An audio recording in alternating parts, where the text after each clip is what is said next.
Bonjour. Aujourd'hui, nous sommes ravis d'être parmi nos amis journalistes pour parler du diabète. Et comme vous le savez, le diabète est une maladie chronique responsable de complications parfois très graves, complications cardiovasculaires, complications rénales, complications ophtalmologiques, mais aussi neurologiques et d'autres complications, sans oublier les complications psychopsychiatriques. C'est pour cela qu'il est intéressant de rappeler à chaque fois la nécessité de prévenir cette maladie.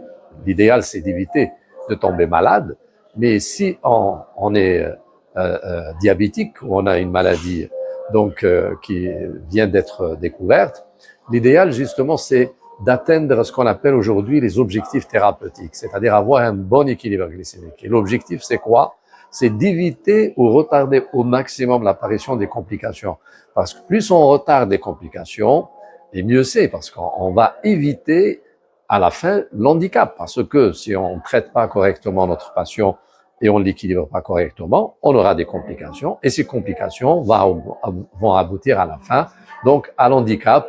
Et ça va entraîner, et ça va aggraver le fardeau, entre guillemets, le fardeau aussi bien de cette maladie sur le plan économique, un fardeau pour le patient, pour la famille, mais aussi pour la société et les autorités. C'est pour cela qu'il faut, je pense, insister sur la prévention et le rôle des journalistes est important.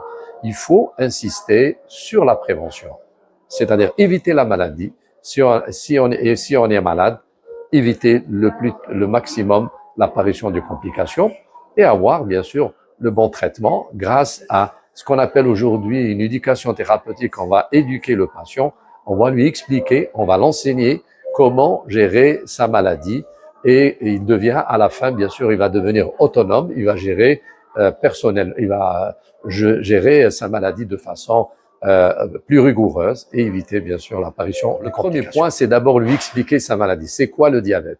Lui expliquer bien sûr quels sont les risques. En même temps, lui expliquer comment il va utiliser son traitement. Et lorsqu'il développe des complications, comment gérer les complications? Comment gérer les complications parfois engendrées par le traitement? Parce que le malade, par exemple, il risque de développer des hypoglycémies.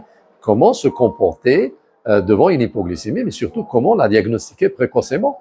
Et aussi, la prise du médicament est importante. Aujourd'hui, heureusement qu'on a pas mal de médicaments. La majorité des médicaments sont disponibles en Algérie. Et aujourd'hui, en matière d'insuline, comme vous le savez, il y a les insulines de dernière génération, mais il y a aussi, vous avez d'autres médicaments comme les inhibiteurs SGLT2. Ce qui nous reste juste une dernière classe, je pense, c'est les analogues du GLP-1. On espère de les avoir donc bientôt en Algérie.